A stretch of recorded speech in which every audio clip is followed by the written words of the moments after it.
In Times Long Ago by James P. Meyer. The Snowstorm of 1935. Orpha's story. I was a young wife and mother living on a farm near Shindler, South Dakota. Christmas Day in 1935 dawned bright and clear, but I remember we thought it might be what we called a weather breeder. Just about mid-morning, my husband, our two children, a girl 3, a boy just under a year, and I struck out in our Model T car. We knew the heater didn't work, but we went to my husband's parents' home in Sioux Falls for Christmas dinner anyway. About noon it started to snow. It snowed all afternoon. There were several inches by the time we were ready to drive home. Of course there were no snowplows out. They wait until the storm is over.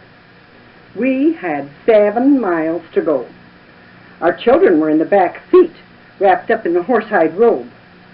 All the way home, our car would get stuck in the heavy snow, and my husband and I would get out and shovel. We would drive the length of the car, then get out and shovel, he on one side and me on the other. I remember wishing my dress was warmer. We shoveled up to our driveway and decided not to shovel in. So we left the car in the street and walked the entire length of our very long driveway. After we were in the house and warmed up, I discovered that both my legs were frozen. They turned black, and I suffered painful frostbite. We called the doctor, and his instructions on how to care for them helped to eventually bring them back to being well again. We were snowed in 6 weeks.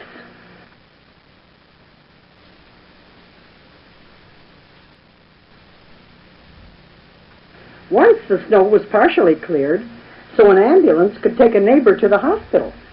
That was late in the day, so with our South Dakota winds, the next morning the roads were blocked again.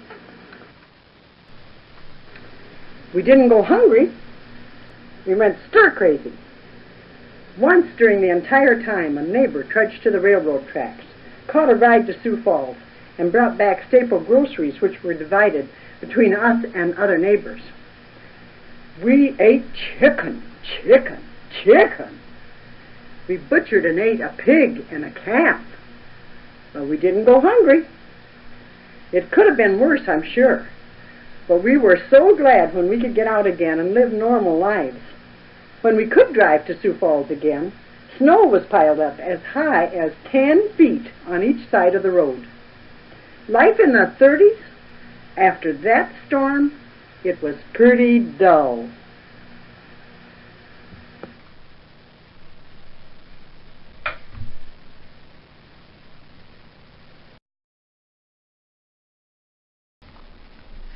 I wonder why the sky was a weather breeder.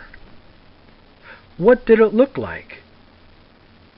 I wonder what Orpha and Ted wrapped up in to keep warm.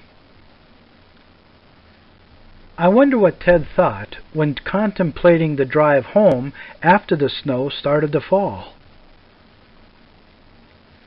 I wonder if you have ever had to roll down the window and stick your head out to see where you are going. I wonder if you have ever dug yourself out of a snowdrift or been stuck on a muddy road.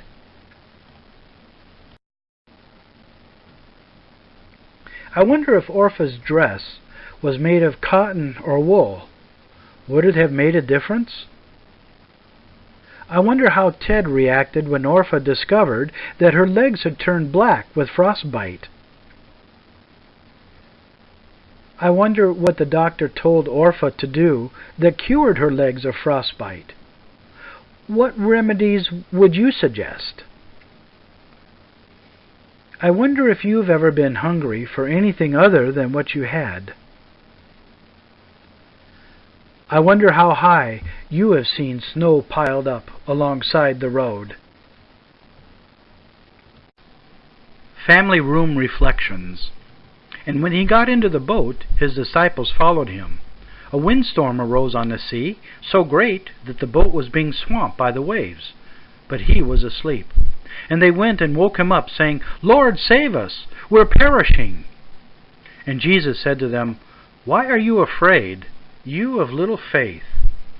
Then he got up and rebuked the winds and the sea, and there was a dead calm. They were amazed, saying, "What sort of man is this, that even the winds and the sea obey him?"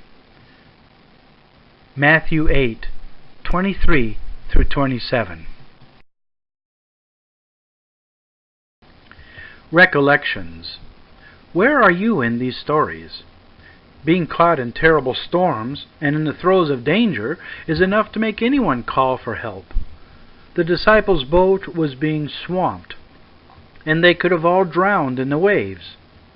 Orpha and Ted not only braved the snowstorm and shoveled all the way home, but the ordeal of Orpha's legs turning black with frostbite led them to call for help.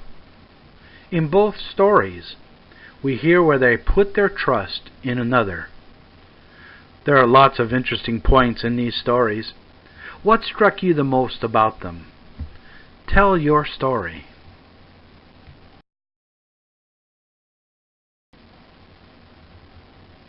Storyteller, Orpha Milloon.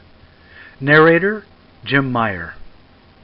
All materials copyright, Thule Press.